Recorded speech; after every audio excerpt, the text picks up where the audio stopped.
மெய்யழகன் படத்துலேருந்து இப்போ நம்ம எதிர்பார்த்த மாதிரியே ட்ரெய்லர் விட்டுட்டாங்க. செப்டம்பர் 27 வேர்ல்டு வைடு கன்ஃபார்ம் ஆகிடுச்சு. உண்மையுமே ட்ரெய்லர் பார்க்கும்போது புதுசாக இருந்துச்சு. ஸ்டார்டிங்கில் பார்த்தீங்கன்னா ஒரு சிட்டி காட்டுறாங்க. கண்டிப்பாக சென்னை இல்லை தஞ்சாவூர் அந்த மாதிரி தான் இருக்கும்.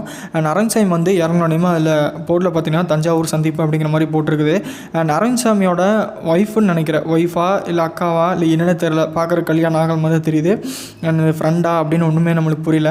அந்த ஊருக்கு போனவனுக்கு பழசெல்லாம் மறுபடியும் ஞாபகம் வரும் அப்படிங்கிற மாதிரி சொல்கிறாங்க.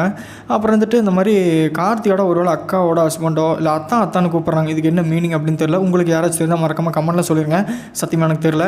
இருந்தாலும் இவங்க 2 பேர்த்தோட இதெல்லாம் தாண்டி 2 பேர் ஃப்ரெண்ட்ஸா மாமனா மச்சானா அப்படிங்கிறத தாண்டி 2 பேர்த்தோட காம்போ அங்கே ஒர்க் அவுட் ஆகிருக்குது அப்படின்னு கேட்டிங்கன்னா உண்மையாலுமே ஒரு வேறு லெவல் காம்போவாக இருக்குது. அதுவும் இல்லாமல் ஒரு டிஃப்ரெண்ட்டாக புதுசாக யூனிக்காக இருக்குது.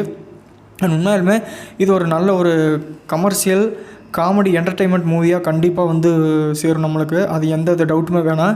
உண்மையாலுமே சிம்பிள் கேரக்டரை வச்சு ஒரு வேறு மாதிரி ஸ்பேஸ் கொடுத்து எல்லாத்துக்குமே லீட் கொடுத்து ஒரு மூவ் பண்ணிக்கிறாங்க.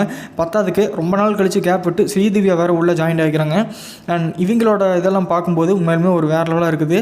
அண்ட் இவங்க 2 பேர் சேர்ந்து பண்ணுற காமெடி ஆகட்டும் ஒரு வேறு மாதிரி ஒர்க் அவுட் ஆகிக்குது. ஸ்க்ரீனில் பார்க்கும்போது எப்படியெல்லாம் இருக்கும் அப்படின்னு சொல்லிட்டு அது மைக்கேல் ஜாக்சன் மாதிரி மூணு மார்க் போகிறதெல்லாம் அரவிந்த்சாமி வேறு லெவலாக இருக்குது. ஸோ கார்த்தி அரவிந்த்சாமி இவங்க 2 காம்போவை நம்ம பார்க்கணுன்னா 27ஆம் தேதி தேட்டரில் வெயிட் பண்ணி நம்ம பார்க்கணும். ஸோ கண்டிப்பாக தேட்டரில் தான் அந்த படத்தை பார்த்தா தான் ஒரு நல்ல தேட்ரிக்கல் மெட்டீரியல் எக்ஸ்பீரியன்ஸ் கிடைக்கும். ஒரு காமெடி என்டர்டெயின்மெண்ட் கமர்ஷியல் மூவி பார்த்த மாதிரி நம்மளுக்கு இருக்கும். அண்ட் அதுக்கப்புறம் பார்த்திங்கன்னா லாஸ்ட்டாக கார்த்தி என்னமோ சொல்கிறாரு, அரவிந்த்சாமி என்னமோ அக்செப்ட் ஆகிறாரு. உடனே 2 பேரும் ஃபோனில் பேசிக்கிறாங்க. இல்லை தொலைஞ்சு போடுறாங்களா இல்லை என்னன்னு தெரில. திரும்ப பார்த்திங்கன்னா நம்ம கார்த்தி மாட்டை குளிப்பாட்டிட்டு இருக்கிற மாதிரியும் ஜல்லிக்கட்டுக்கு ரெடி பண்ணிகிட்டு இருக்கிற மாதிரியும் ஒரு சீக்வன்ஸ் எல்லாம் காமிக்கிறாங்க. அதுக்கப்புறம் போதையிலுக்கு வந்து ஒரு அரவிந்த்சாமிகிட்ட பேசிகிட்டு இருக்கிற மாதிரியும் இதெல்லாமே ரொம்பவே ரசிக்கும்படியாக இருக்குது. ஸோ டீசரு ட்ரைலரு இதெல்லாம் ஓகே. படம் எப்படி வருது அப்படின்னு சொல்லிட்டு வெயிட் பண்ணி தான் பார்க்கணும். 27ஆம் தேதி எல்லாம் ஈகலாக வெயிட் பண்ணுறோம்.